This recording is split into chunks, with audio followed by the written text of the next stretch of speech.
Good morning, everyone. Good morning. We're going to go ahead and call this meeting to order. Thank you for your patience. There is documentation being printed as we speak that is going to be handed out to the public here, so that'll probably happen later towards the end of the meeting. Just some basic information that we have here in the last meeting minutes. So all right, let's go ahead and call this meeting to order.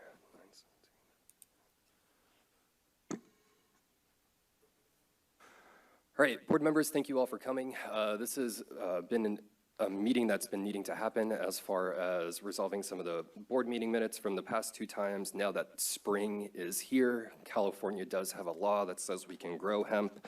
It doesn't necessarily coincide with federal law, and so what we're going to be talking about today is how we can continue moving this needle forward while keeping the excitement going for all the good people that want to start growing hemp under legal registrations and doing everything in line with their county to make things very easy for the county sheriffs in our state here. So welcome all the live members watching throughout the state, throughout the country. Thank you for attending. Let's see, let's go ahead. Yeah, actually, so I'm just going to turn things over to Josh for the CDFA announcements here. Sure, so I've got a few housekeeping items to handle before we really get going here. So first off, we do want to note that meetings of the Industrial Hemp Advisory Board are open to the public and comply with the Bagley-Keene Open Meeting Act. This act allows for public comment on all agenda items. Audience members may address the board following each agenda item, and we will have microphones available here at the front as well as at the podium for people to make comments. All members from the audience will be limited to 3 minutes, and so we ask at this time, are there any members of the audience that would require accommodation in order to participate in the meeting? Okay, so seeing none, I do have a couple additional things. Can you all hear me out there? Okay. Okay. Are there any members of the audience that require accommodation in order to participate in the meeting? No, okay. Very good. So we'll have a couple additional things to add on that.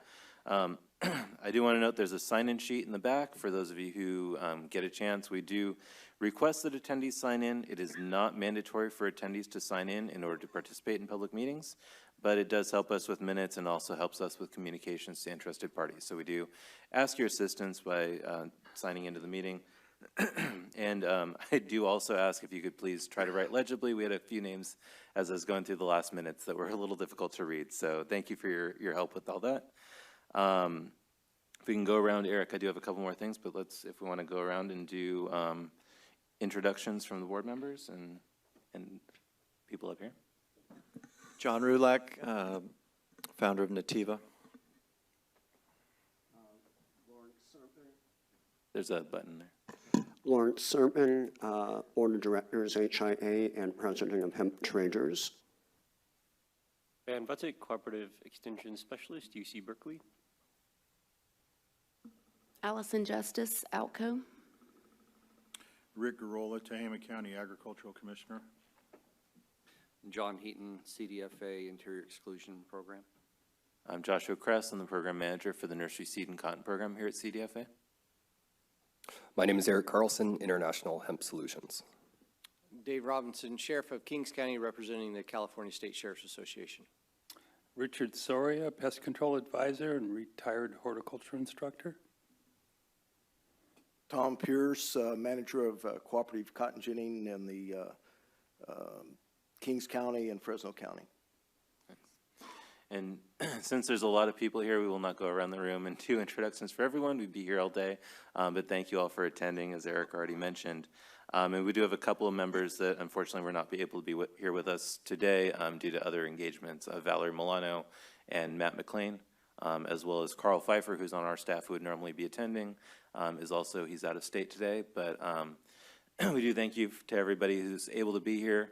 As you notice, we've got John Heaton here. At the last meeting, we had Dwayne Schnabel as branch chief. He retired since the last meeting. So John is acting for this month. So I'm forcing him to sit up here with me and help answer questions and help us deal with the administration of the board meeting today. Each board member should have a personalized folder with a few handouts. We do have additional copies of the agenda in the back for anyone who's interested. As we discuss things, we'll be bringing them up on the screen. So anything that we hand out to the board, we'll be making available to the public via that method. And then we will also While we will be publishing all of the attachments once the minutes from this meeting are approved at the next meeting, and we'll be publishing that online. In the meantime, if anyone from the public would like copies of any of these documents, we can email them to you. You can either let our staff know while you're here, or you can send us an email at industrialhemp@cdfa.ca.gov, and we'll send you whatever we hand out here today.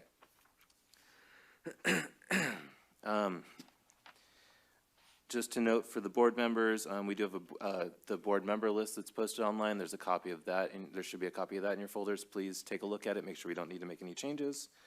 And then a couple basic things. So for all our meetings, we like to know where the restrooms are. So if anyone needs the restroom, head out the door that you came in. There's a doorway to your left. If you go down that hallway, on the right-hand side, the first two doors are men's rooms.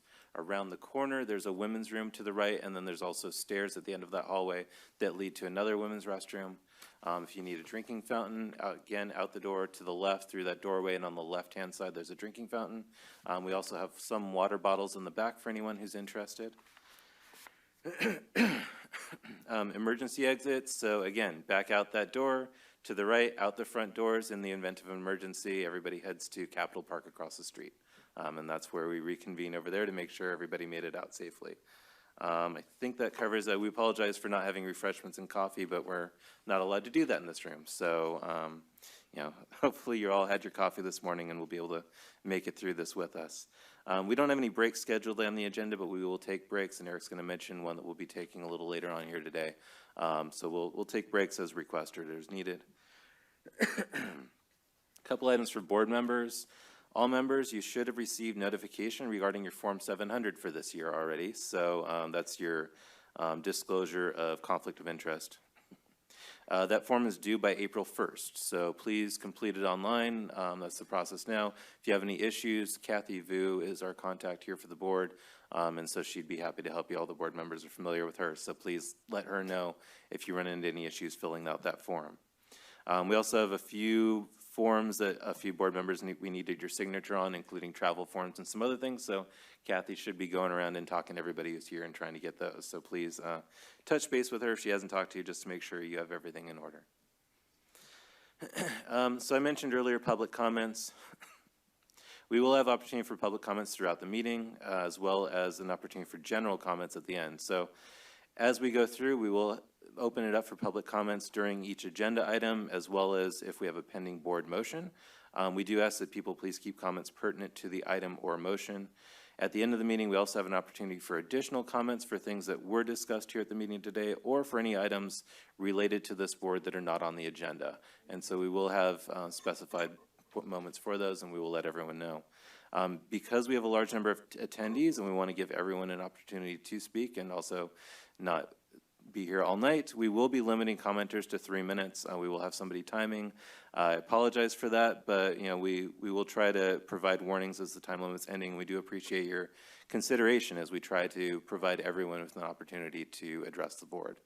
So again, we thank you for your participation, and we will, you know, try to work with you. And I'll kick it back over to Eric as we talk about the minutes. All right. First item is just to go ahead and reviewing the minutes. The October minutes are the meeting minutes currently being printed right now. That will be a break for the board and for the public during that time. The board, if we could just take that 5 to 10 minute break and just quickly review the meeting packet, just the minutes from last time, and then we'll go ahead and move forward on that. That just takes care of some 2017 business. And then I apologize for not sending it to the board ahead of time as we normally do. I was still working on it late last night. So yeah, we will provide it to the board and to the public. And as Eric said, we'll take a break, and once they're done printing, it's a large document with a lot of copies. So once they're done printing, we'll take a break and give everyone a chance to take a look.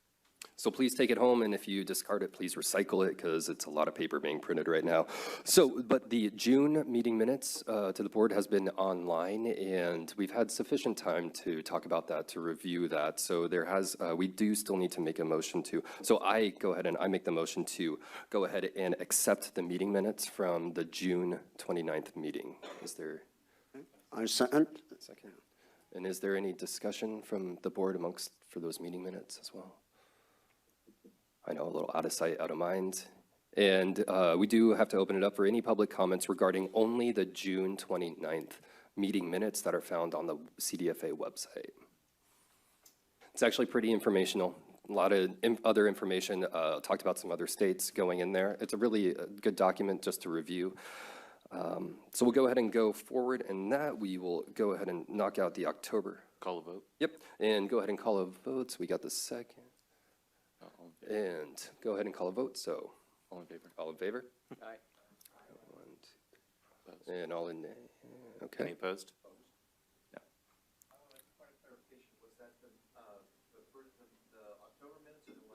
June. June. Yep. June. Yeah, so we have not handed out the October minutes yet, so we'll be handing those out, giving people an opportunity to review them prior to the. Oh, thank you. All right. Okay, so we'll knock out the October meeting minutes. So actually, we're going to kick it right back to just a very high-level overview on the actual California hemp law. I know there is a big amount of excitement for people to start planting, get up and going this spring. We're just going to do a very basic review on what 2018 is going to specifically look like. And this is not set in stone. This is only for 2018. We do have to play in the sandbox that was provided to us. There is right now nothing active happening across the street in the Capitol as far as any cleanup legislation, I don't believe. However, anything put through for that will not change for this calendar year. So there's something that we'll talk about later in the meeting about DEA testing requirements if you are not affiliated with a private research institution or institution of higher education. So that will just have to be followed this year. So Josh, can you please go ahead and... Sure, yeah, so Eric asked me to do kind of a brief high-level overview of what's in the law right now. As he mentioned, we don't have any changes to the law that were made last year. Legislation is currently being proposed. That's where we're at in the legislative process. So we'll see what comes of that, and if there are any bills that are proposed for this legislative session very soon here, to see if there's anything that's going to be proposed to make changes to the law that we have. But in the meantime, Eric wanted me to provide kind of a very, again, brief high-level overview of what's in the law right now.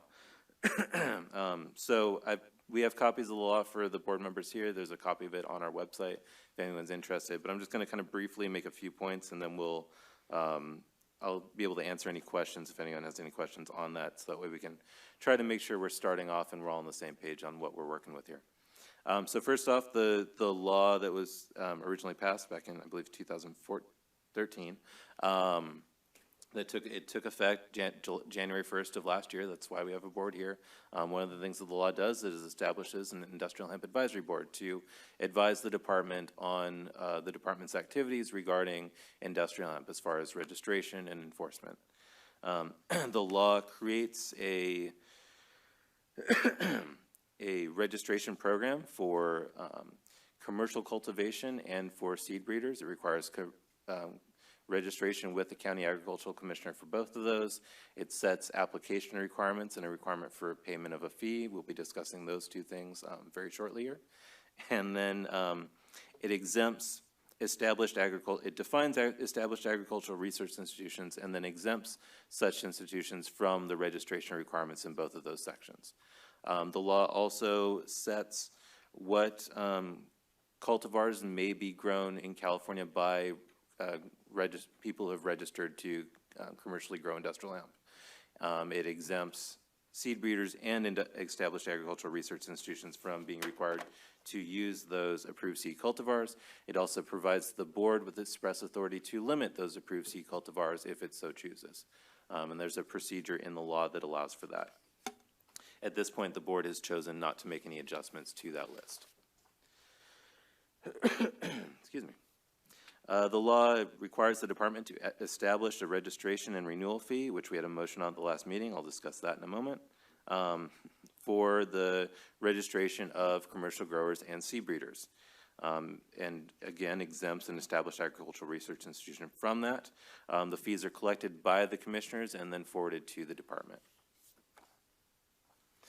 The law also has a number of requirements around the planting itself and the testing of that planting with regards to THC content. So the law establishes that hemp may be grown by a commercial seed by a commercial grower as a densely planted fiber or oilseed crop or both in acreages of not less than 1/10 of an acre at the same time.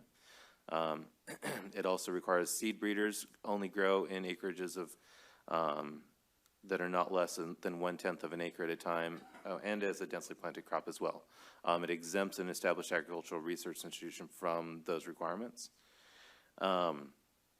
It prohibits the ornamental or clandestine cultivation of industrial hemp, and it prohibits pruning and other commercial cultivation practices, except in certain cases.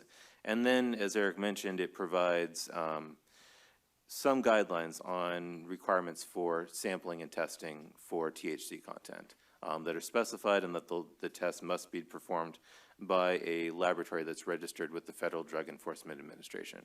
And so again, we'll be talking a little bit about that again later in the meeting. It exempts a research institution from those requirements as well. It lays out a bit of an outline on what needs to be done if a crop tests at greater than 0.3% THC content, and what needs to be done if it tests at greater than 1%, and a requirement for retesting and things of that nature, and provides some guidance on how to deal with those crops, although it does not specify anything about how or who needs to be destroying any crops that don't meet those requirements, which, as we've mentioned at previous meetings, is one of our concerns, is trying to specify those requirements and get some guidance on those. It then has a reference to an Attorney General's opinion that was in the original bill that is no longer applicable now that the bill has been edited with the with Prop 64 last year. So that's something that will hopefully be dealt with in the near future, and then has some reporting requirements either January 1st of 2019 or 5 years after being determined to be compliant with federal law, which again was no longer valid because of the changes to Prop 64. So there's some reporting requirements for the board and for the Attorney General. Again, hopefully those will be dealt with legislatively this year. And then again, the one major change that Prop 64 made was that it made this division operative on January 1st of 2017. And so that's where we've established the board and begun this whole process. So that's the law as we have it. We do not have any regulations at this time.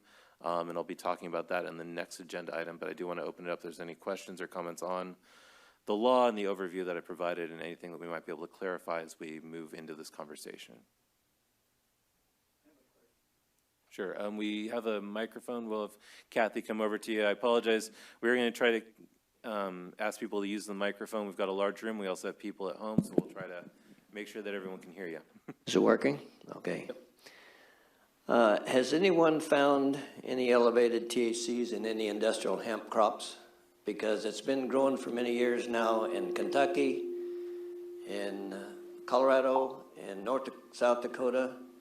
Has anybody found any elevated THCs in any of those industrial hemp crops? So we can't really comment on necessarily on what's going on in other states because we're not directly involved with it, but we are aware of crops, both from Eric and from the Department of Agriculture in Colorado, where they did have crops that tested above 0.3% THC, and they did have crops that had to be plowed under. So yes, that has happened in other states. Thanks. We'll work on getting the feedback fixed as we move forward.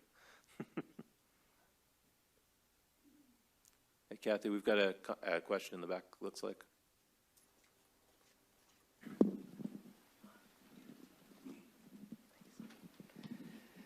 Did I hear you? Oh, wow. Excuse me. Didn't realize that was so loud. You're fine. Did I hear you say that you were not going to promulgate regulations for approving new seed cultivars, or is that part of your discussion today? I don't know that we'll necessarily be discussing that today. The board discussed that at a prior meeting and chose not to do so at that time. So right now the law, and I'll go through it real quick, what the law has is that approved seed cultivars are those that are certified by 3 specified sources, which are member organizations of the Association of Official Seed Certifying Agencies, or AOSCA, member organizations of the Organization of Economic Cooperation and Development, or OECD, as well as varieties that have been certified by our local crop improvement association, the California Crop Improvement Association. So certified seed from those sources that has been certified to meet the requirements of the law is currently allowed for cultivation in California. The board has not chosen to limit that list or adjust that list in any way at this point. Those organizations can, add and remove varieties from certification according to their own provisions, and then California law would obviously be thus be adjusted accordingly, or what we're able to accept would be adjusted accordingly. So any of those three is a pathway for new Yes. seed? Okay, thank you. Yes, currently. Yeah, thank you. One more question over here, Kathy, in the center.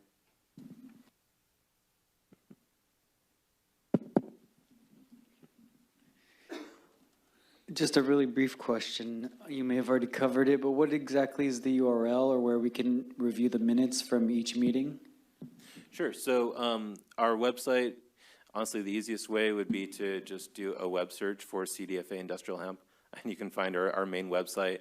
I believe it's cdfa.ca.gov/plant/industrial hemp, all one word. If you go to the CDFA main page, there's actually a link on the main page as well. And so on that page is where we've been posting any documents that we'll be discussing, including the law that we're talking about right now. The minutes from the first meeting were posted there. After the meeting, we have not been posting minutes until after the following meeting. So once they're presented to the board, then we post them on the website. However, we will be handing out copies of the minutes from the October meeting at this meeting prior to taking a vote. Yeah. All right, thanks. One comment here. Sure. You were correct in reading the law of Prop 64. Unfortunately, we have a problem in some of the counties where the agricultural commissioners are not aware of Prop 64 or care not to enforce Proposition 64. In San Joaquin, there's a problem with the operative on January 1st, 2017. They're 2 years off. They're saying it's not till 2019. I've sent them all copies of the law that went through California that got voted on that is operative as of 2017. So I think we're going to need some education with some of the organizations that are in charge of overseeing so that they're actually aware of what the laws are. It's not that hard of a read. It's very compact. Thank you.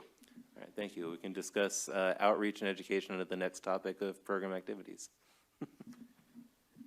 Hi, I had a question about when you talked about the people, the organizations that are exempt from filing all this paperwork. Sure. And then, so everybody else but those people are exempt, has to register with the state, is that correct?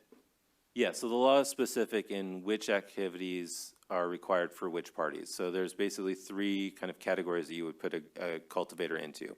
Either you would be an established agricultural research institution, or you would be a registered seed breeder or a registered grower for commercial cultivation. And that so registration is with the state? The registration is with the county.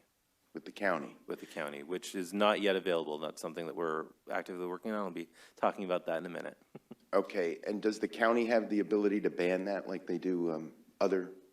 So CDFA, unfortunately, the law does not specify, and so we can't really comment on whether or not the county has the authority to restrict or prohibit cultivation under this law. The law does not specify whether or not they have that authority, so we can't comment on whether or not they have that authority.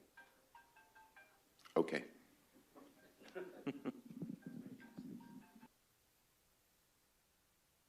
Yeah, one more from Wayne. Oh, and I apologize. We do ask if you could identify yourselves as you're Sure. Speaking as we're going around. It helps us with minutes and helps us communicate with you all. Sure. I'll even stand up. Wayne Richmond, California Hemp Association Executive Director. Just wondering if this is the time we should talk about the authority of the ag commissioners.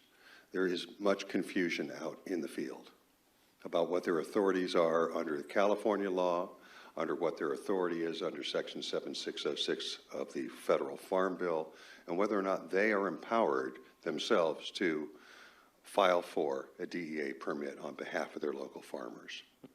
Sure. We are talking about the law right now, so I guess that would make sense for this item. So California law is relatively specific in what it provides the commissioner's authority for, and then is absent on any remaining items. So with regards to the commissioner's ability to take certain actions that are authorized under federal law, the law does not state. So there's nothing that says that they cannot, for instance, apply for a federal permit. There's nothing that says that they can. So that's really a question for the commissioners, or perhaps a question for the commissioners' organization and CDFA to work on together. However, yeah, there's nothing in California law that prohibit them from taking that action.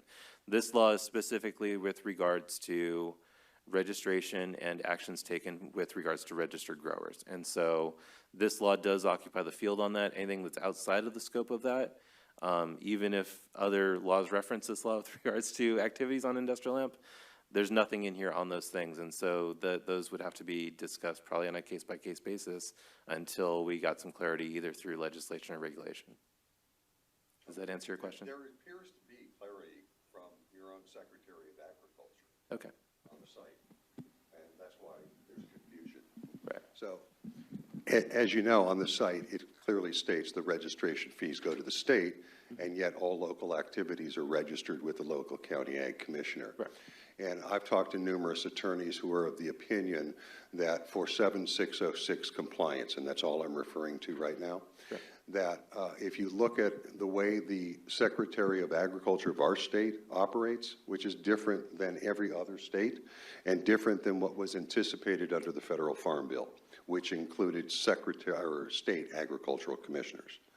We have more commissioners in the state than all of the rest of the country. We have 58 of them, right? So the question becomes, are they as empowered as individual ag commissioners for the purposes of 7606? The legal opinions that I have are absolutely they are, because of the structure of the state of California. One, saying we're not going to engage in research. That's clear. Two, you're pushing it down to the ag commissioners for local registrations and control. And therefore, their powers, the Secretary of Agricultural's powers, are inured to the local ag commissioners. That's our supposition. That's our position. And we'd like some clarity on that, because there are ag commissioners here who would like to know that too, I'm sure. I appreciate that, and that certainly will be a conversation that we'll have with the agricultural commissioners and try to get some clarity on. Thanks, Wayne. Actually, I do want to just talk about that amongst the board briefly. Looking at the finite of the language, we are an advisory board. We can talk truth, we can speak opinions, and ultimately there's checks and balances in place of what this board can and cannot do. The CDFA, yes, has certain authority over the cultivation and the registration of this industry. And everything does come down to the county level, ag commissioner level. There are certain things in the law that states with the county registration fees, that is ultimately going to be decided by the county board of supervisors. County ag commissioners aren't entirely sure what to charge or how to go about charging or how many people they might have in their county and how expensive or inexpensive it might be to actually facilitate the program. That's going to have to take lobbying and coffee conversations with your local county ag commissioner. We, as an advisory board, can provide county ag commissioners potentially, any information. But obviously, as Wayne said, California with 58 different counties, 58 different personalities to the agricultural culture there.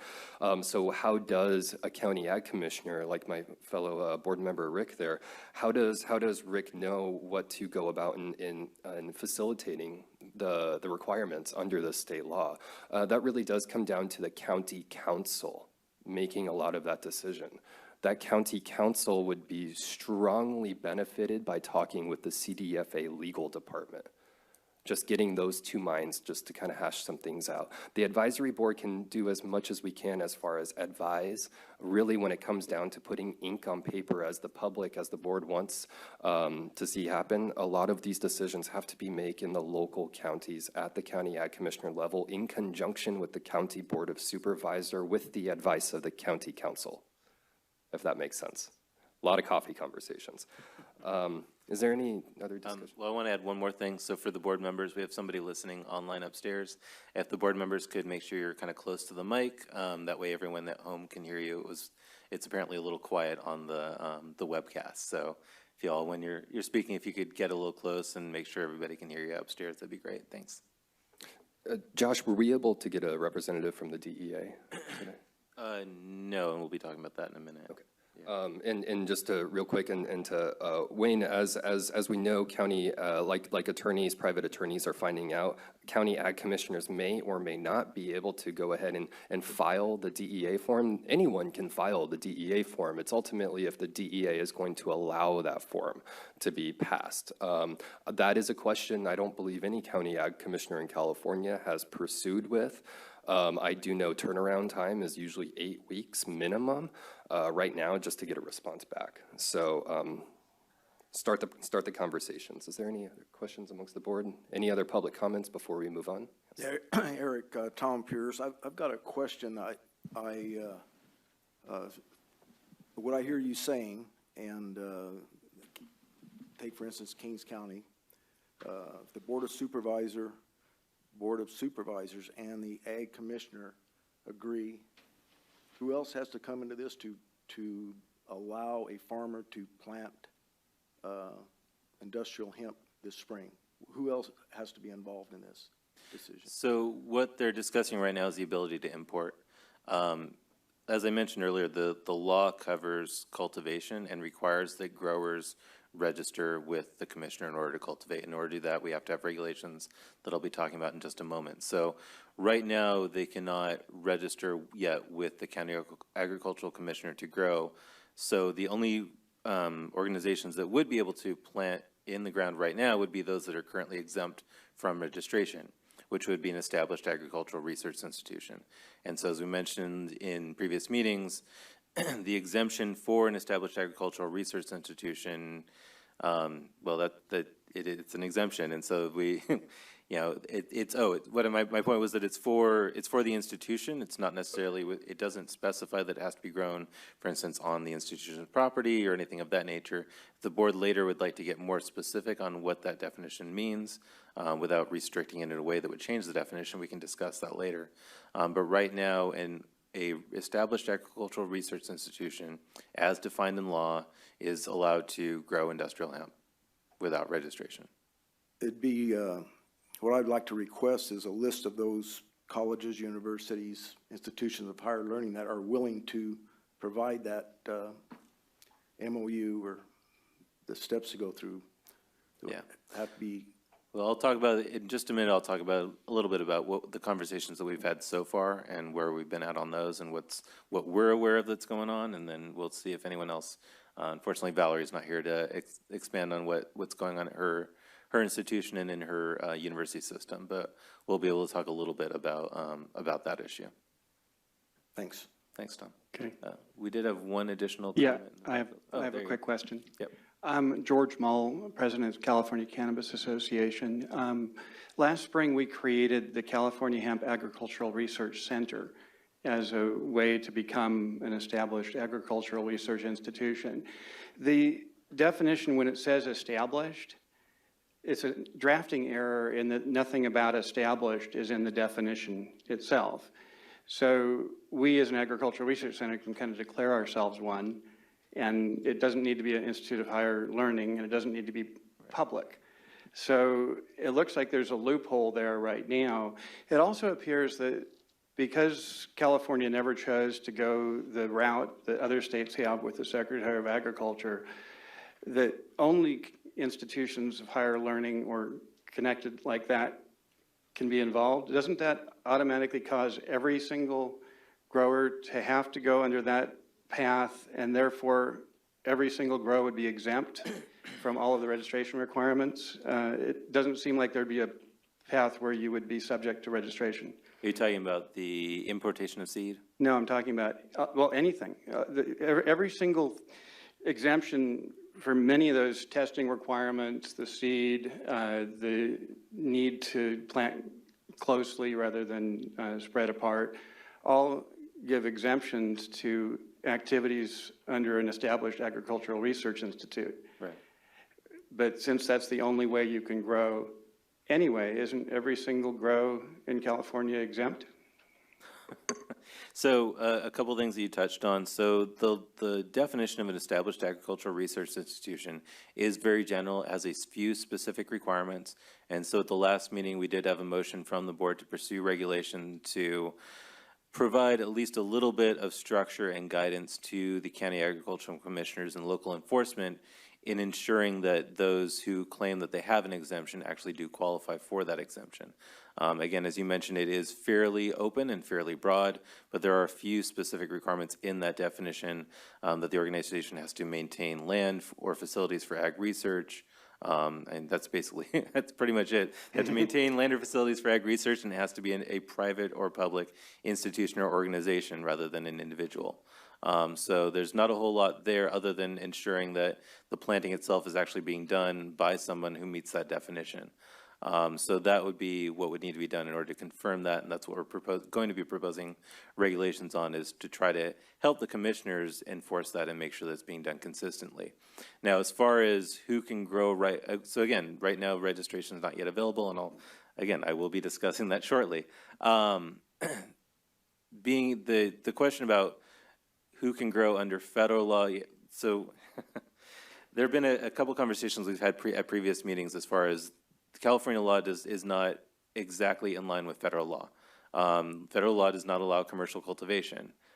California law does. Federal law it's structured differently and has different requirements than California law, including that not just necessarily an established agricultural research institution as we have here, but actually federal law states that it can only be an institution of higher education, which is far more specific and has a specific definition in federal law.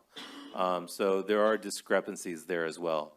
Yeah, once registration is available, where that seed comes from, that would have to go through someone that would be able to, again, as was talked about earlier, be able to apply for that federal import permit to be able to import seed that meets the requirements of the law. And there's a number of factors there that kind of have to all play into each other in order to have people registering to grow. However, unless they're directly associated with that, unless the planting itself is being performed by a research institution, they're not exempt from the law. They're not exempt from registration. Right. Well, but if they were, they would be not subject to registration in California and Correct. likely not in compliance with 7606s, because that talks about a public or private higher educational thing that has to be not-for-profit. Right. So I guess what I'm wondering is, what's California's role in this? When it comes to medical marijuana, California, its law enforcement officers, all that are not in a position to be deputized to enforce federal law. So we go ahead with what is an entire program that's in violation of the Controlled Substances Act. Are we almost in the same position here, where your board and the other folks at the county level are going to follow California law, and it's up to us to be the outlaws that we all are, and in the meantime, probably be in violation of federal law for some period of time and take our chances? Yeah, I mean, again, California law does not exactly mirror federal law, so we have the law that we have, and that's what we'll be enforcing. It'll be up to the growers to determine whether or not they choose to grow if they're not exactly in line with federal law. Sorry, I can't give you a better answer. No, that's than fine. that. I'm but you're probably not going to step up and say, well, we're not allowing registration because you're not in compliance with federal law. That won't be part of your calculus. No, so the only thing that we're enforcing is cultivation by growers in California, and that's it. So that's all that's in the law. That's all we have to really work with. Interstate movement, anything coming into California, that falls under federal jurisdiction, and that's up to the federal government to enforce. Okay, thank you We very don't much. have the ability or authority to do so.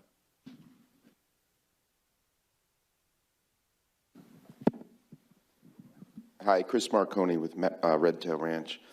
I'm looking at the actual number 1 under 81000 under definitions.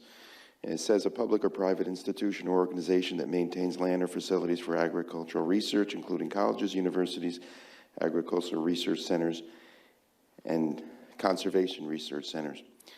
Yes. We have land and we do research. We have walnuts and many other things that we grow. It doesn't say here anything about non-for-profit No. Okay, but that was brought up earlier that it had to be a non-for-profit. No, he was talking about federal law, and federal law is different than state law.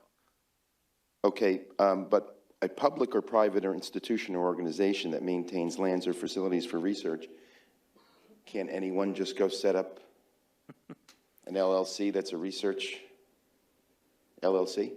The definition is the definition, and we don't have anything more specific on that at this point. That's what I'm trying to get to. Thank you. Yes.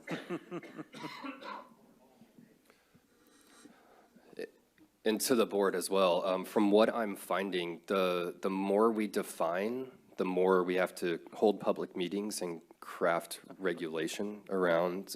We don't want to find ourselves in a couple of years down the road kind of kicking ourselves for maybe something that might have been prematurely put forward in these early days. So I know it is a little confusing just at the time it's non-defining is potentially a safe route. Just my humble public. At the onset of the meeting, you said to us that no laws were going to change this year. Nothing. But Right you're now, working on changing the wording, is what you're saying. Let me address that really quickly. So again, nothing has been proposed at this point, this legislative session. We're waiting to see what gets proposed. In all likelihood, if legislation is proposed during this legislative session, it would take effect January 1st of next year. There is a chance that the legislature could choose to make something effective earlier, and there are various processes to deal with that, and I'm not familiar enough with them to comment on them. But in all likelihood, any changes that are made legislatively this year would take effect January 1st. Okay. let's go on. Yep. All right. So we're going to go ahead and move on to the next item. Thank you, everybody, for your comments. So again, just briefly, I want to talk about what the program's been working on since the last two meetings. We've had a few motions that we've been trying to take action on, and so I wanted to give everyone a very quick update on what we've been working on, and again, it will be a very quick update, so that might tell you something. So first off, at the first meeting, we had a request from the board to publish a guidance document to be used by established agricultural research institutions to clarify California law and federal law and what the legal status was with regards to industrial hemp on both of those institutions. And so there is a very simple document that we did post online this month, and so it is available on our website. It's on the main page with regards to what California law says with regards to established agricultural research institutions, and a little bit about federal law and the Controlled Substances Act. Again, it is fairly simple. California law, for the most part, speaks for itself, and we don't have authority to enforce federal law. So, the document itself is fairly simple, but hopefully provides a little bit of information, especially to our public universities that were looking for additional guidance on that topic. And includes the document also includes a couple of definitions from California law that are pertinent to it. With regards to that, we've also been scheduling conversations with the University of California. We haven't had any conversations with the California State University system yet, but we have had a few preliminary conversations with the University of California. I know there are a number of researchers out there in the UC system at Cooperative Extension that are looking to take on projects, and so we have begun some conversations with them to try to help them understand what California law says and what it doesn't say, and try to parse at least a little bit through federal law and what their authority is and what their abilities are under the current statutes as they stand. So we have begun those conversations. As I'm with, oh sure, you want to talk about that, Van? Go for it. Yeah, so, thanks. Just I can share my experience a little bit on this issue. Get a little closer too, please. Thanks. All right, good. So yeah, exactly. There's sort of there's multiple parallel tracks going on right now within the university that I know of, and there's probably many more that I don't know of. It's a big system. On one level, they have put together sort of a blue ribbon commission to study how the university as a whole is going to do cannabis research, both industrial hemp as well as marijuana. This is high-level talks. This is, our dean of the College of Natural Resources is the Berkeley rep, and this is ongoing. I think they just started and had maybe their first meeting a month ago, so I would assume that there'll be nothing formal coming out of that group for a while. I would think a year, maybe something. I'd not heard a timeline, but just knowing how these things typically go, it'll be a while. At a smaller level, we have started at least one industrial hemp research project that I know of, and Cooperative Extension is leading that and starting to sort of work through the DEA approval for importing seeds. Unlike individuals in California who might ignore the federal law, the university is not going to, primarily because we receive a lot of federal funds. So we are going to try to work through all of the different systems. There's a number of universities that have done this successfully. Purdue University and Ron Turco there have done a nice job of establishing a program with DEA approval all the way through. And so we're trying to sort of mimic that. But we're in the very early stages. Again, this is something that we've started in the new year, so will we be able to do anything to get seed in the ground this year? I don't know. Thanks, Van. I appreciate it. And so, yeah, again, our conversations so far that I know of have been with the UC Office of the President. It went all the way to the top and is, again, then hopefully making its way back down. And hopefully we'll be able to keep that moving forward. I appreciate your efforts on that as well. Thank you. So again, yeah, so we have been working on those at the request of the board, and so that's, as Van mentioned, still an ongoing process. A couple other motions that have been made by the board. So the last meeting, as I mentioned, there were 2 motions on regulations. The first would be to provide at least a little bit of structure on enforcement with regards to established agricultural research institutions, how to define that, how to take enforcement action, how to say, yes, you are a research institution and you are exempt, how the commissioner can go about that and be a part of the process. Those institutions are not required to notify the commissioner prior to planting. So if you have the commissioner or the sheriff out and they find a planting and don't know anything about it, what are they supposed to do? And so we're trying to provide at least a little bit of structure to that conversation. Not necessarily getting too specific, as again, the definition is quite broad. So we don't want to get too specific in what's required because it's going to vary depending on the situation. But at least providing them with some guidance. We had a motion at the last board meeting for setting a fee structure for registration with the County Agricultural Commissioner. The recommendation was to set a minimum fee of $1,000 per registrant for a biannual registration, registered once every 2 years in accordance with the law, because that's what it requires. And so what the commissioner would do would be they would set a fee with their board of supervisors at a rate that is either at or higher than that $1,000, and then for every registrant they would forward $1,000 to the department. So that would be covering our costs for meetings like this, answering questions from the public, doing education and outreach, things of that nature. The remainder would stay with the County Agricultural Commissioner to do their work, to be able to do the inspections, interact with growers, sample if necessary, which we'll be talking about later, things of that nature. So we've begun developing those regulation proposals, and to be honest with you, writing a regulation is not that difficult. It's all the other documentation that goes with it. So we will be putting those forth as soon as they're available. But we are in the process of putting together not just draft language, but all the other support documentation that has to go with it. Once that's available, we will be notifying the public via our listserv, notifying the board, notifying as many people as we can, and then any comments that we received as I went through at the last meeting, we'll go through the process, the rulemaking process of responding to comments, making changes, et cetera. So we're still in the early phases of that process. Which leads into the next motion that the board made, which was to increase our budget in order to hire someone to work for this program full-time. As I've mentioned in the past, I work on it part-time when available.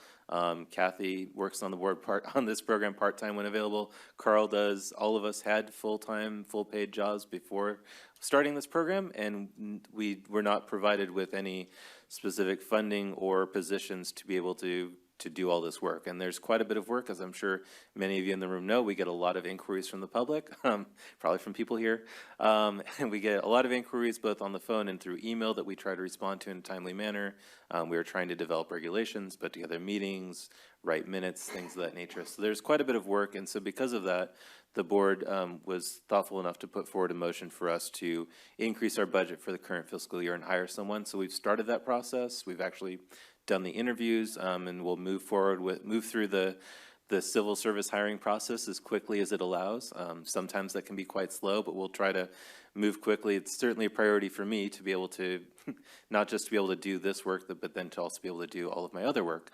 So we're going to try to move forward as quickly as possible and have someone new that would take mine and Carl's role as board manager of this board, answer the questions from the public, be able to provide additional outreach and interaction with the public and with the commissioners, et cetera. And so we are working on that process, and hopefully that'll be done soon, and that will help us move forward with some of these projects that we're working on a little bit more quickly.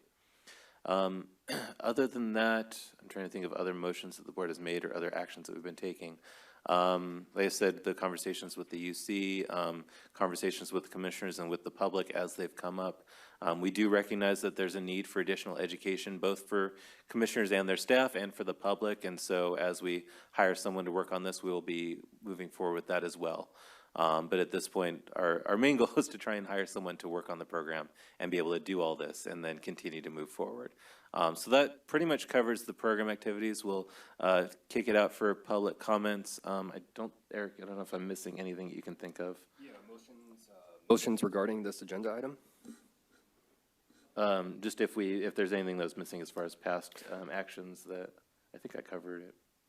Yeah, I think we're good. If we want to open to the board for any questions or comments or motions, and then we can open it up to the public. Yes, I would like to motion to create a cap of $1,500 for the registration fee to be determined or up for addition October 31st, 2020.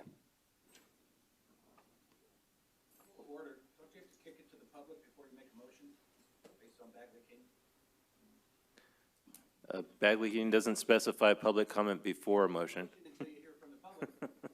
As far as I'm aware, Bagley Keating doesn't specify with it kicking out to the public prior to a motion, but we will certainly check with our legal office. But yes, generally.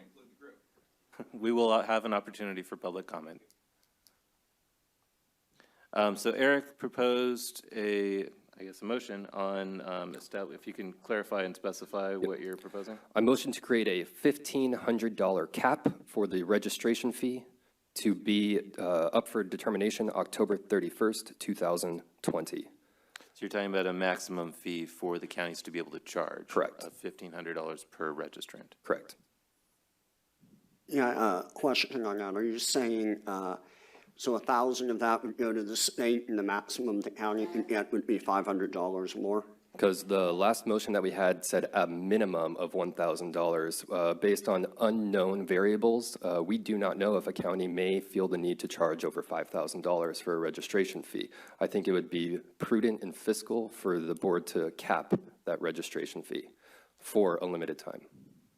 And would that also include something if the county tried to put a fee per acre as well? I believe that we could make another motion to do that. So we have. All right, I second the motion. Okay. All right, so we have a standing motion. Are there any discussion from the board? Yeah, excuse me, $500 may or may not cover the cost for doing that for each of the 58 counties. So if it's going to cost us more than the $500 as a county agricultural department, then that cost will be borne by our county general fund. Some other costs the growers will incur is also the sampling and testing fee that the county ag commissioners think is needed for that, as well as an acre fee as well. I'm just cautioning you that if there's not full cost recovery, that this program probably would not be approved by the County Board of Supervisors unless you're going to allow 100% cost recovery. So what you're proposing with regards to the registration fee would only apply to part of the registration fee, not the full fee? Yep. So you're talking about a cap of $1,500 for the base fee, not including acreage, inspection costs? Correct. Other items? Mm-hmm. All right. So this fee is for just registration only? For registration, yeah. So just to a point of clarification, Eric, so since you mentioned that there would be follow-up motions, are you also going to be proposing caps or structure for additional fee? Okay. So in order to better be able to administer that and to move forward with actually having something that's actionable? Would it be possible to have a discussion on what else would be incorporated into that fee, since the law allows for us to establish a registration fee and does not provide authority for multiple fees, so we would want it to all be part of one fee structure. If we could have a discussion and then potentially revise the motion to incorporate all proposed fees, if that's agreeable to you. Great. Yes, in the June meeting minutes, it says other costs to be incurred by the growers, and there is a list of about 7 other additional costs. And in California, we already pay enough for gas and everything else that we do not need to pay absurd amounts just for the industrial hemp facilitation of the program. In doing so, in regards to testing and sampling fees, there's also a per acre fee, and there's also incidental fees that can just be incurred. For instance, if you go to Nevada or some of these other states, and we'll get into this, they charge an absurd amount per hour, and then drive time, mileage, and then it adds up to about a $1,300 test for a gas chromatography test that usually only costs $50. All growers are now being mandated to pay absurd amounts that they are not expected going into the harvest season. And in California, there will be a robust support structure from the growers itself to support the registration fees. So in order to establish those registration fees, though, we would need a motion from the board on what all of those other fees would entail, or what would be listed as far as those fees are concerned. So if we simply adjusted the proposal from the previous motion, we would have a registration fee of between $1,000 and $1,500 with no further fees at all, because we did not provide the commissioners with any additional specifications on what else that fee structure would entail. So if you do want to set a cap, I would recommend that we either provide some kind of language regarding what else the commissioner can charge, or some other information there, because as Rick was mentioning, we cannot propose a fee where the commissioners are not going to be able to recover cost. So we did approve the minutes that talked about all the other costs that are incurred from the June meeting. So I didn't know if that would just be all included in that. No, so the motion that we had at hand, it was from the October meeting, and so we had a motion specifically stating that the commissioner, the board of supervisors, could set a registration fee. The registration fee was to be set at a minimum of $1,000 per registrant, and did not give any other additional specifications as to what else that fee structure would entail, and that per registrant $1,000 would be coming to CDFA. We did not give any other indication as far as an acreage fee or a testing fee or anything of that nature, so that would be up to the commissioners to determine how to break down that fee and what else would go into it. So if the board wants to provide additional direction to the commissioners on including an acreage fee or a testing fee or an hourly fee or whatever the board would recommend, they can do so, but we would request that the board take those into consideration, because again, we cannot, by law, we cannot propose a registration fee where the counties are not able to recover their costs. So I think it's good for the board to discuss what actually goes into the registration fee. John Rulak, Eric, do we have a sense of a couple things? Because I understand your concern about not having fees, so many fees that are going to harm the growers, and that's going to impact, obviously, the whole supply chain. But do we have a sense of what some of the county commissioners' regions are going to be charging? And have we, I'm just concerned that we go forward with something that may be so restricted that they're not going to want to participate, or should we consider maybe touching bases with them, doing a little more research, and maybe let's see what they propose this year and then react to it? Because I hear what you're saying, but I think this is a balance we have to strike here. It may not be so easy to word something that's gonna kind of thread the needle. Agree, and it's good to start this conversation. We are in a good system that California, the county ag commissioner doesn't have to drive many hours like they do in Colorado or Nevada, for instance, which really increases that testing rate at the per hour per mileage fee. Given that the county ag commissioners will probably send someone from their internal office or contract with the UC Extension office to go out and do that field sampling, we're able to very limit the amount of time, that drive time, personnel requirements retirement time, mileage. And so, yes, to agree with you, John, I do believe maybe it would be beneficial for the board to, potentially set a potentially even set a deadline upcoming here where there can be an opinion back, or to even hold a discussion. My main concern, hemp will be planted in California this year. County Ag Commissioners need to know how to facilitate that program. Do we, as an industry, as a board, leave it up to a county council to determine those fees? Without setting any type of limit, what stops a county council person from saying that's a $10,000 fee right there? And that's my worry. So, yeah.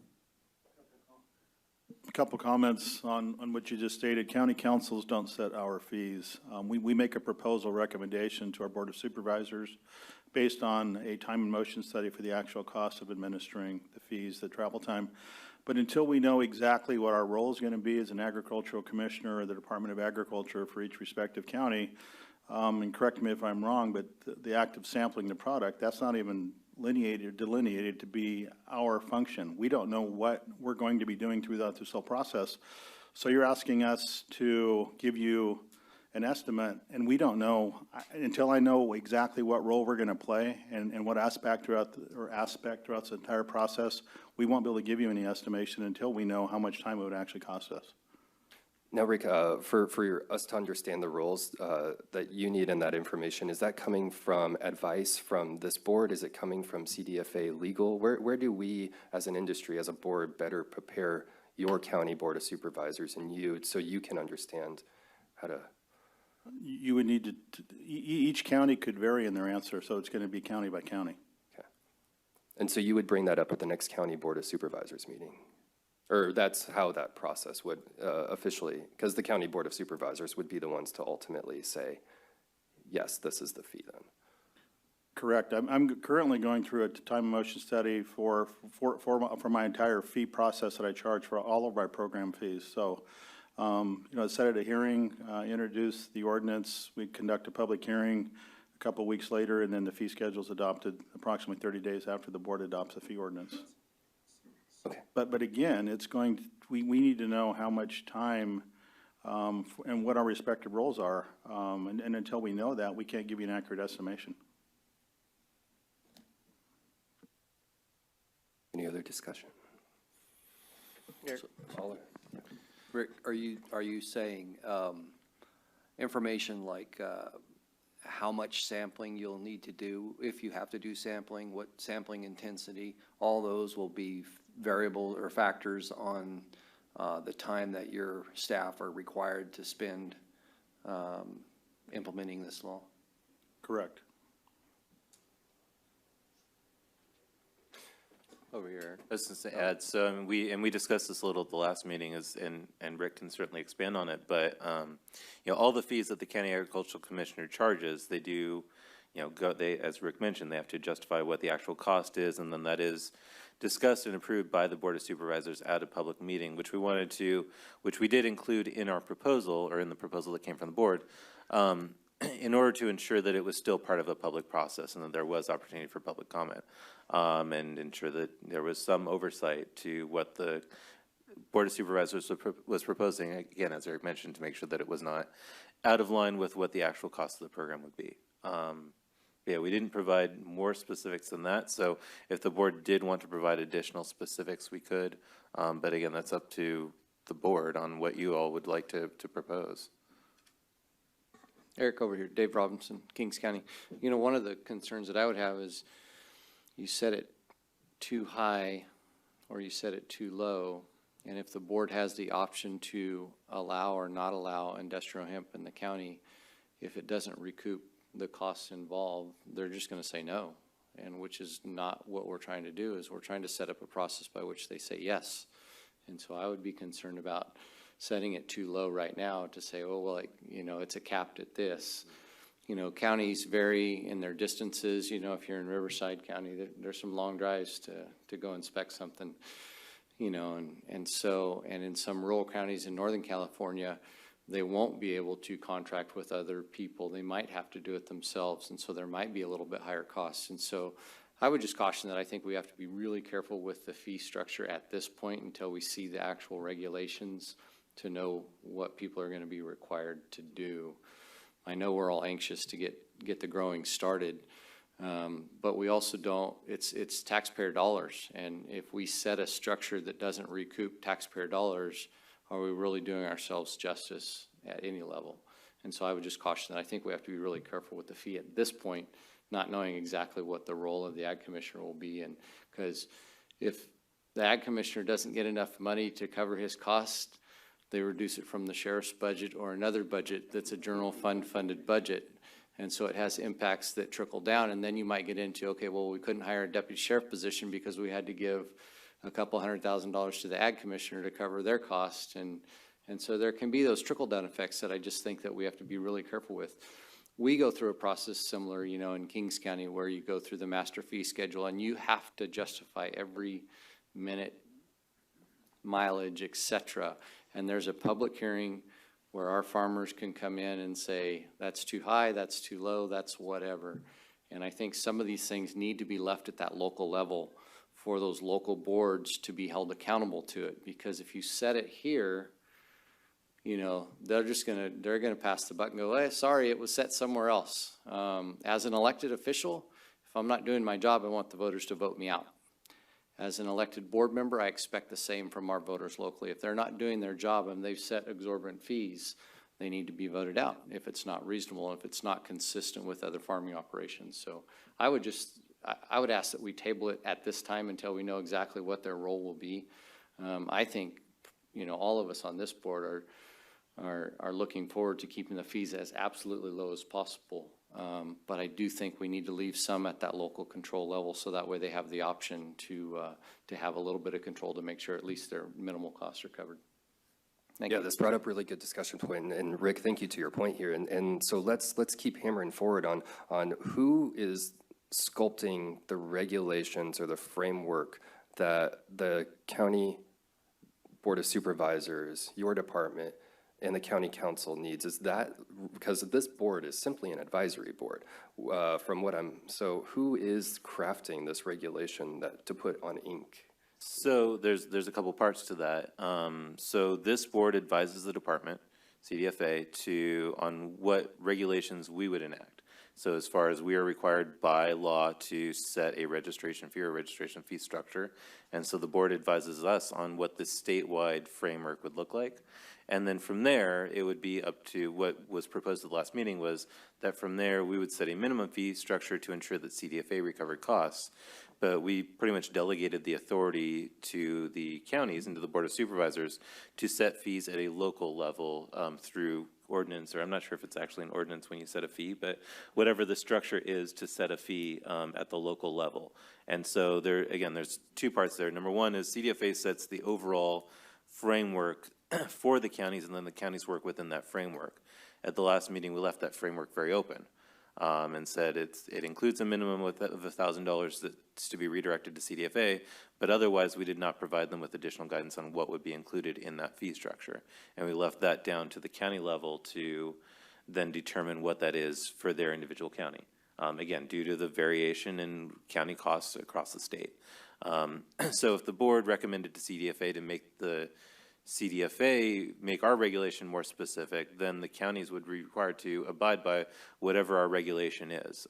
You know, we would set the overall fee structure, and that would be up to the counties to utilize those regulations to then establish their own fees under that. I think I covered all of it, Rick. Okay. So, Rick, for being participants on this board, would it help the county, and this goes for everyone on the board, the county board of supervisors, should we begin to define what goes into that registration fee without setting any caps or dollar limits on it? Should we begin to define what makes up that fee? I can give you, you know, my opinion, but I believe as Josh said, that's what we're tasked to do as the advisory board for CDFA to develop the regulation, the regulatory package, of which once we define the roles, and I don't know, Josh, help me out here, if it's going to need corrective language legislatively or if it can be done in the regulation, actually who's going to be doing the testing out in the field? That's a good question. So I'll pull up the law. So what the law says is that, again, except when grown by an established agricultural research institution, a registrant that grows industrial hemp under this section shall, before the harvest of each crop and as provided below, obtain a laboratory test report indicating the THC levels of a random sampling of the dried flowering tops of the industrial hemp grown. That's what the law says. So it doesn't specify whether or not that needs to be done under county supervision. As we've discussed in the past, perhaps it should be to ensure chain of custody. Perhaps it should be done at a either state or approved laboratory, again, to ensure chain of custody and consistency of application across the state. But the law, that's all the law says. It doesn't say what random sampling means either. So that's another question that Eric wanted to bring up later. So again, it doesn't specify. So if the commissioner felt that it was necessary in order to maintain chain of custody to oversee that collection, as is defined in law, then that's something that would be incorporated into the fees. But in order to say that only a county agricultural commissioner or a specific person can do the sampling, it probably would depend on the board's proposal, and then we would take that back to our legal counsel and statewide, the Office of Administrative Law, to determine whether or not we actually had adequate authority to make that regulation and make that change. It's not entirely clear. Well, and I think we're going to need some type of a framework as far as all the activities, because if it exceeds 0.3 on the first test, so not a subsequent test, if it gets to the point where it's going to be crop destruct, who's going to oversee the crop destruct? So, I mean, we need to bullet points and line all of this out, whose responsibility that's going to be, who the oversight is of it. If it all does fall on the ag commissioner, then we can come up with a recommendation. And it's going to vary, as the sheriff said, from county to county, depending on the drive time, size of the growing operation, and each county has a different hourly fee rate that they're going to charge as well. But again, these are all adopted through the Board of Supervisors, either by ordinance or resolution. They're public meetings, and the public certainly can be there to argue the point, whichever side that they're on, to support or oppose that fee.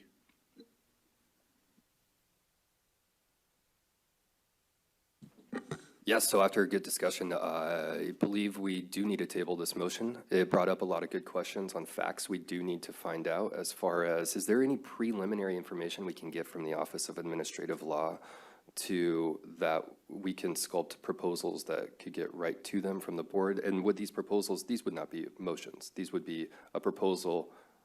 On what? Because you said in submitting a proposal. Right. Well, it depends on what the board, so we would be talking about board motions. So if the board makes a motion on a specific proposed regulation or proposed change to what's listed in law, we would have to get a determination on that. So as those issues come up, if there's something specific that we can try to seek guidance on now, that's fine. Okay. If not, we can address those as they come up. Okay. So Eric, you've chosen to table your motion? Table the motion. Okay. And we do have some requests for public comment out there if we wanted to kick it over out that way. Of course, and just real quick before I end this up, Colorado does it very backwardsly, in my opinion. It leaves a lot of documentation as far as the growers are concerned, and it makes the fees go up significantly high, as far as, because the Colorado Department of Agriculture then has all these incoming documents that they need to do because of the grower being allowed to test the material themselves. So there's a lot of extra oversight versus states like North Dakota and Nevada. From an administrative standpoint, it's very easy to work through because government, for someone from the public sector, is going out to the field themselves and not allowing the grower to submit it to whatever testing lab that they so choose. So from where we are going as an industry a couple years down the road from now, we don't want to have exorbitant 10, 20 forms to fill out pre-harvest reports that then get submitted, which then gets added into the overhead cost for the grower registration fee. Hi. Go ahead, Van, and then we'll kick it out. I'm just wondering, it seems like we have a whole lot of things that need to be done, but at some level they all have to be approved by a local board. I'm wondering if this is a spot where maybe there would be a real role for industry groups to write a model testing plan that they could pitch to someone else, because I just don't know if this board meets enough and is has the capacity to actually do all of these little steps, which are very important. So anyway, I'm just putting that out there that maybe that would be a place So- where an industry Yeah, group so could about help. testing guidelines, we have it on the agenda and we'll be talking about it in a little bit. So we will talk about sampling guidelines and how to address those. And when that comes up, we can talk about how best to move forward to ensure that there's information out there for the public and those that need it. If I could throw my 2 cents in, statutorily, you're required to set a registration fee. And I think what I'm hearing in this discussion is we're conflating a registration fee along with the expenses of oversight and regulation. The registration fee should just be for what it costs to review a registration and have it issued. We're all subject, as we know, to Proposition 26 and its limitations on a fee versus a tax. So it can only be based on the actual costs. These other costs that you're talking about going out if the county ag commissioner or others have to undertake to go drive to a site to inspect it, I really don't think that's a lot different than when any of us go to a planning department for a building. We pay a registration fee for the issuance of a license, and then we get charged on an hourly basis for the staff use of their time on a time and materials basis. I think that's probably the wisest way to go. The other thing is these overall costs that we're anticipating are a combination of fixed fees and variable. To the extent that they're fixed fees, we don't know how to limit those or how to divvy it up. We don't know how many registrants they're going to be, so how do we amortize that over an unknown number of people? Because the same amount of effort probably goes into 5 acres versus 500 acres in terms of testing and looking at it over, or at least it's not 100 times as different. Do we do it per acre thing, or is it just a registration thing? So I think the easier thing, rather than trying to anticipate, is to come up with a reasonable regulation or a registration fee, maybe less than $1,000, that requires to look over paperwork and say that we're in compliance with state law or not. And then each of us, I believe, are quite happy to pay whatever the actual costs are of staff time. So just a point of clarification, so I'll go ahead and read the section of law that specifies the registration fee, just so everyone's on the same page and aware. So it says that the department, CDFA, shall establish a registration fee and appropriate renewal fee to be paid by growers of industrial hemp for commercial purposes and seed breeders, not including established agricultural research institutions, to cover the actual costs of implementing, administering, and enforcing the provisions of this division. So it does require by statute that whatever fee is set has to cover the actual costs related to this division, to not just processing of an application, but to enforcement. Again, it doesn't get specific as to the contents of that registration fee, which is why at the last meeting we proposed that the $1,000 for a 2-year registration be forwarded to CDFA and set as a minimum to cover our costs for administration of this program, but then leaving it up to the local county agricultural commissioners to set perhaps a more detailed fee structure in order to ensure their own costs. However that's set would be dealt with at a local level. So I appreciate your thoughts. I just wanted to make sure we're all on the same page. One last thing. So I think we're all happy to pay. If we overpay so that we address the sheriff's valid concern about not having enough money to pay for everything, but let's just say we do overpay and there's more of us and we plant more acres than maybe you guys anticipated, couldn't we set up a thing where there's an audit at the end of the year, and if we all overpaid over what the actual costs were, there could be some kind of a refund on a pari passu basis or so? So as far as dealing with it at a local level, that would have to be dealt with at a local level. But for the statewide fee, that's overseen by this board. And so that's the job of this board, is to review the program's expenses and the registration fee and how it's set, and to make recommendations. That's how we deal with it. So just to give an example, John oversaw our seed program for a long time. We have an assessment rate on all seeds sold in California. And that board annually, I believe it's in the May meeting, every year they look at how much money was collected, how much money we're spending, and makes a recommendation on setting the assessment for the following year.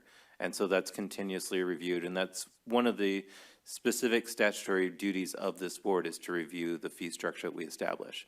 However, as we move forward, as was mentioned, if it gets to a point where we can set something more specific statewide, or want to revisit how it's being divided up statewide and how we're doing it, that's something that we would do through this board and through these meetings.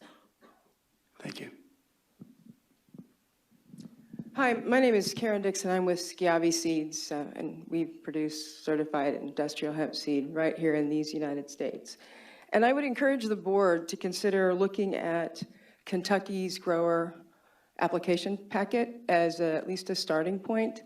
They have a schedule of fees that include $100 to register, processor fees, et cetera. And I'd be happy to share the site, since they've been through it now for a few years. That might be a helpful place to start.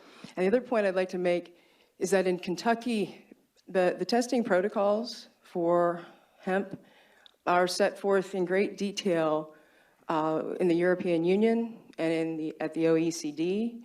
And in Kentucky, we had some issues where the folks going in to test the hemp didn't realize that there was an established protocol, and they just took the seed bed and tested it, and turned out for somebody's variety it was way over, and we were able to straighten them out, but there are guidelines that are already in place, and I'd encourage you to look at them.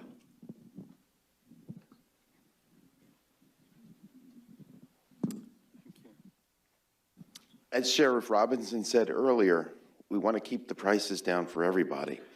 If the county's making too much money, or if the grower's making too much money, or has to pay too much money, nobody's going to do this.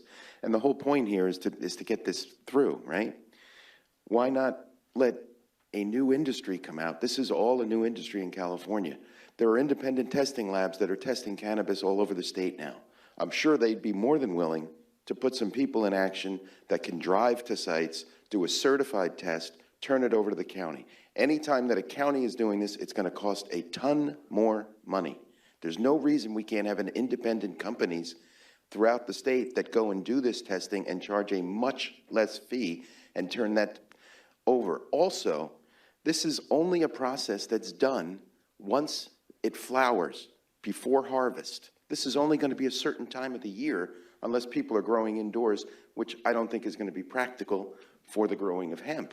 So if it's only going to be a certain time of the year, then why not let it be done by independent testing labs that go to the sheriff or go to the county, and then when those tests go, the county can calendar that and say, okay, this ranch or this farm owes us this test at this time, otherwise we have to send somebody out there. This way you give that farmer or that person the ability to actually submit that without any cost to the county. So before we get too far down that line, we do have an agenda item for sampling guidelines. And so we'll be having a broader discussion on sampling, including who does it, later in the agenda. So please hold on to those thoughts, and we'll have a broader discussion on that later on. Hi, Ricky Trow. I grow in Oregon. I have multiple farms up there. I've been through this process multiple times. The first thing we did was, and by the way, you grow more than once a year if you have auto flower, which is one of the advantages to California weather. So you're going to see multiple times a year that you're going to need to be doing testing. We do it statewide. We have 58 counties here. There's no way you're going to be able to do independent testing labs, in my opinion. The other thing we did in Oregon that was really helpful was you suggested, or someone did, to do modeling groups from the industry experts, people who either been growing or people in this room, to build out a model for ourselves to have some input that relates directly to our county ag commissioners, that deals directly with you guys as a commission. So I think what we did to start with our fees was we went cost plus a CPI. So we built in a CPI that said, and then there was a list that you'll have to come up with, destruct fees, testing fees, per acre fees, water taxation fees, depending on what county you're in California. So I would suggest that if we could have some work groups to work directly with you all, that would be super helpful for everyone, especially for those of us who are already grown in other states, Kentucky, Oregon. You know, we've been through this. I've been through it since day one in Oregon. So that's all I'm suggesting. Thank you. Thank you. Other one in front, a couple in the back.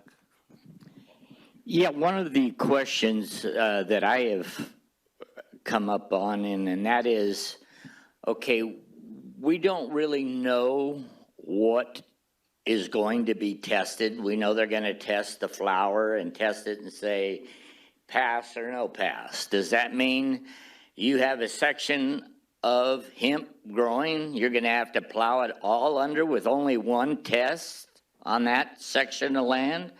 Or is there multiple tests you're going to make? The other thing is there's other people that sometimes don't like next door farmers to them that could come along, and if it's growing outdoors, they can throw seed in with that seed, and all of a sudden none of it's any good. One of the things I would like to see, certainly should be looked at, is that seed is certified. You've got certified seed, it's guaranteed to be not having any of the THC in it, or to speak, it will pass. And if we certainly had the federals telling us this is okay, then we don't have to get into testing every 5 feet, every 10 feet, every 100 feet. What happens once they test positive? They're going to tell you to plow under a $5 million crop. Imagine if they did that with your cotton, told you hey, we got to plow this all under because we found one positive plant. How are they going to look at it? Are they going to look at it plant by plant? Are they going to look at it section by section, acre by acre? We have no clue of how they're going to test this stuff. But we do know there's going to be some serious problems. It's already happened where they've made people plow under their whole crops. And we don't know if it was just one plant they found that was bad or if it was the whole section of land they were growing. But the problem is that people, it's going to be easier to grow regular marijuana that is potent indoors so people can't contaminate it in any way or mess with it in any way. And this is more than likely going to be grown outdoors. So there's going to be the possibility of people doing contamination just because they maybe not like you. Maybe you got water and they don't. Maybe whatever. Could be anything that they can do to mess with you. And they can do it very easily. And unfortunately, if we all had our own people that could go and check it I work for a large spice company, and we used to bring spices in and we had to check every single one of them. But we had to have our own lab, and it was a big pain. And finally, we figured out how to work it out, and we did. And there are ways to do that. But certainly, we can't do it, especially if there's nobody from the federal government here who is anyway involved, which, we hear them saying all the time, hey, it's federal law, not state law. It's federal law, not state law. We even heard the guy. I'm getting a signal over here that it's been at least 3 minutes. I'm sorry. No, you're fine. Thank you. Just to really quickly point out, so there are guidelines in the state law that does provide instructions for responses to tests, but as we mentioned earlier, there's nothing that provides guidelines on what should be sampled in the field. So that's something that we'll be discussing later today. So if we can, again, hold more thoughts on what the sample looks like until we have that discussion later in the agenda, I'd appreciate it. Thanks. Hi, Wayne Richmond, California Hemp Association. Comment, I understand the need to get actual costs, and I think maybe we can start with considering the language of just that, to recoup actual costs. And since these are responsible gentlemen who have processes in their community to review these expenses so that nobody can hide or puff them up, I think that's a pretty good situation. I think we just let them do their actual cost. They'll have to justify it and be willing to do so. That ends that subject in terms of being a stumbler for today, in my opinion. The other thing I'd like to suggest, and actually strongly recommend, that these are really important things that we need to get done. And thus far, we have no year-long calendar in which these things are calendared and no milestones yet. And I strongly suggest that we need to do that for all of these things that need to get done.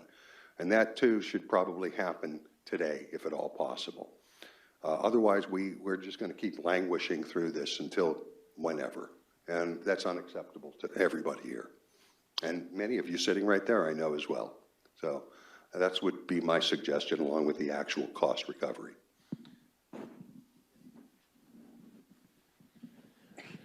Hello, my name is Chris Boucher, and I want to thank everyone for being here. I'm going to be straightforward. I think this committee needs to really step up their game. What I'm hearing here is, basically handing this down to the county board of supervisors is going to be a nightmare. You're going to destroy the free market economy of this commodity. And as we all know, most of the county supervisors, some of them have been in power for 20, 25 years, and they're against hemp, a lot of them. They're against cannabis, and getting them involved in this and restructuring the fees is going to be astronomical. And I understand you guys are limited on a budget to meet and dictate some of this language that needs to be sent down to the local ag commissioner, but I believe the ag commissioners have the power, have the intelligence to figure this out. And once you start putting these regulations and these fees on board, it's going to, like I said, destroy the free market economy. So this board really needs to step up its game, and whatever we can do to help, we're here.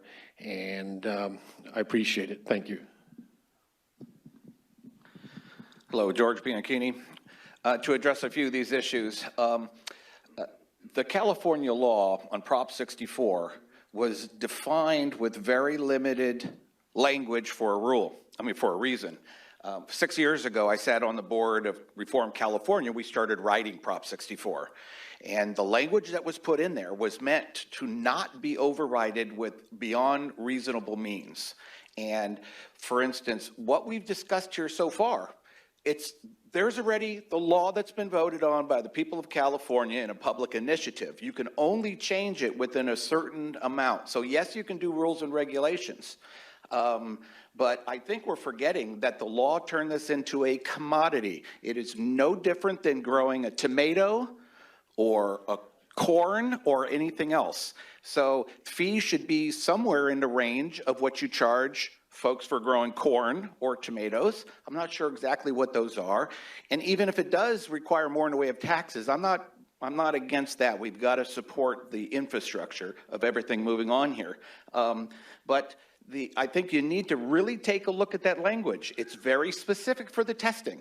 And it says the grower must obtain. So there's no language in there about letting the DEA. Now, when we did our hemp grow, we grew this year. We actually registered with the DEA. The DEA came, they had their paperwork, they did their testing, and we passed. That was easy. We ended up having to sue San Joaquin because they decided Prop 64 does not count in San Joaquin.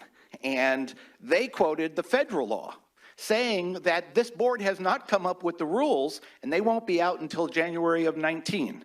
And so, part of what you said earlier is that Prop 64 became law the day after the election. We can grow this now. All of this stuff going on here is most likely going to be decided in a court of law because we now have people trying to shut down and to make it difficult what the people of California already voted on, and that's to allow the free market growing of industrial hemp with the safety factor of one item, and that's the 0.3 THC level. So that definitely is in the law and needs to happen here. So, and then some of the information here about having 58 counties having all different regulations. That doesn't have to be that way. Prop 64 called for the cannabis to have the individual counties and locations do that, and that was because of the Inland Empire lawsuit of 2005. That has nothing to do with industrial hemp. So this board can make rules that affect the entire state. Otherwise, it's going to go to the court system. It already is now. We're in the federal courts, naming virtually everybody, including the Department of Agriculture, and as a matter of fact, it's a RICO case because there was a lot of profit done by the people who plowed our crop under. So, but again, we're dealing with Sheriff Moore, of San Joaquin. So I'll give up the mic. I know I've had my time. Thank you. Thank you. Sorry. I just have a quick one. I'm just wanting the board to hurry up and move the registration forward so this doesn't drag out like the cannabis world does. I'd love to see you guys bring all the registration, everything as fast as possible because there's a lot of people sitting here that want to do this quick, and we don't want to drag this out through the rest of the year. So the faster the better. It would be much appreciated. Tracy Seville, I'm a technology entrepreneur, but I also spent 20 years in a couple of roles with the state of California in energy and education and other areas. Just wanted to suggest that there's a precedent and maybe an analogy for something that we all could do collaboratively that would really expedite all of this. And what the counties need is some sense of a coalesced set of suggested regulations and guidance for how they should move forward. And if we put all the onus on this group or any single group or sector to do that, we'll be here a year from now and we won't have moved anything forward. And so I want to recommend, and I'm willing to participate and fund and support a coalesced activity that would create the guidance that we think the counties need and work directly with CSAC, even the league. And I've done this in energy, I've done it in education. It could be a very effective force. So it's a bit of a push-pull, but it's also just a suggestion that there is a way to positively pool our insight, intelligence, and expertise and do something in a positive way. Thank you. Hi, my name is Brian Webster. I'm San Francisco-based hemp business consultant and a member of the California Hemp Association. I would like just to speak and to encourage the board to step up its game and do more work faster. It seems like this conversation should have taken place 6 months ago, and that the board is meeting like every 2 months instead of every month, And so I would suggest meeting, every month for 6 hours rather than every 2 months, for 3 or 4 hours.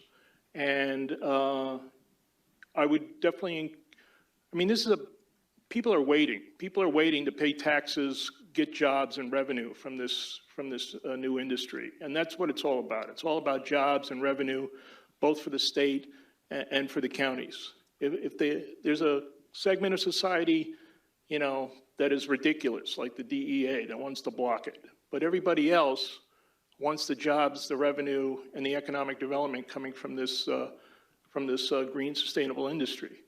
So if the Department of Agriculture here in California, I would suggest you do everything that you can do to facilitate things and look at other states, look at other countries for best practices, because hemp is not radioactive and should not be treated that way. If the counties want to block it, then that's less jobs, less revenue, less economic development for the counties. And the counties are going to compete.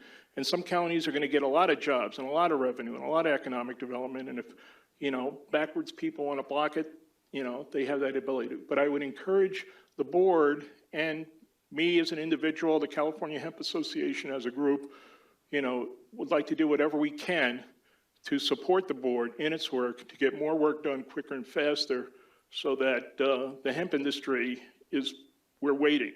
The cannabis industry is doing business January 1st. The hemp industry, we're still waiting to put seed in the ground. All good feedback. Thank you for that. I would like just to comment real briefly. I get the phone calls. I get the emails. I'm coming from this sector. I know the frustrations. I feel the frustrations. I would just like to refer back to exactly what Van said 10 minutes ago. There is very limited capacity that this advisory board, we are not an enforcement board. We are strictly an advisory board in consultation to the CDFA. But the county boards, just as my fellow board member Rick here said, for Rick to be able to fiscally and prudently know what to charge people in his county, he needs some information, and that has to come from other people within his county. So while we are getting the spears and the rocks thrown at us, I ask, why are you not speaking with your county board of supervisors? Why has it been already 14 months and there hasn't been a dollar lobbying effort to change the legislation? I paid, I failed. I want you to know that. Emergency regulations were almost put through. It was unsuccessful because of what happened in the Capitol. That was an expense. So there's 2 trade associations that have not succinctly or unifiedly fought a succinct message at the Capitol saying, we will get together $50,000 to $100,000, that's what it will cost, for the lobbying, for the rewrite to get done.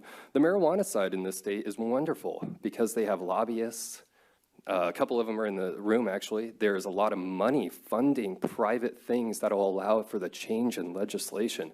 Do you think I want to have my material tested by the DEA? Absolutely not. But that right now is what private people, without having a research agricultural institution, that's what they have to do for this year. There is no changing that, unfortunately. So I look at the rules, I look at my fellow board members, I say, can we be doing more? And the answer is, well, no, because there has not been anything changed across the street in the Capitol yet. In Colorado a couple years ago, we had a lot of people start growing hemp, and they were moving from Texas, New York, and California. And so I say, if you want to grow hemp, why not go to the other states that fully allow a person with just a registration to grow some hemp? Because it will take a county board of supervisor level to really make a lot of these changes. We, unfortunately, are purely an advisory board. And yes, we do want to see this happen. And yes, there does have to be a lobbying push to get this across the street. Because right now, folks, we are January 18th. There is nothing submitted. And so if there is nothing submitted in a couple months, there will not be a review process. It will not be brought up for legislation. It will not be passed for January 1, 2019. And so can this committee be doing more? I don't know. I think actually it's a great time for a break before we actually move on to our next subject here. So, okay, go ahead and call a 10-minute recess break here. Thank you.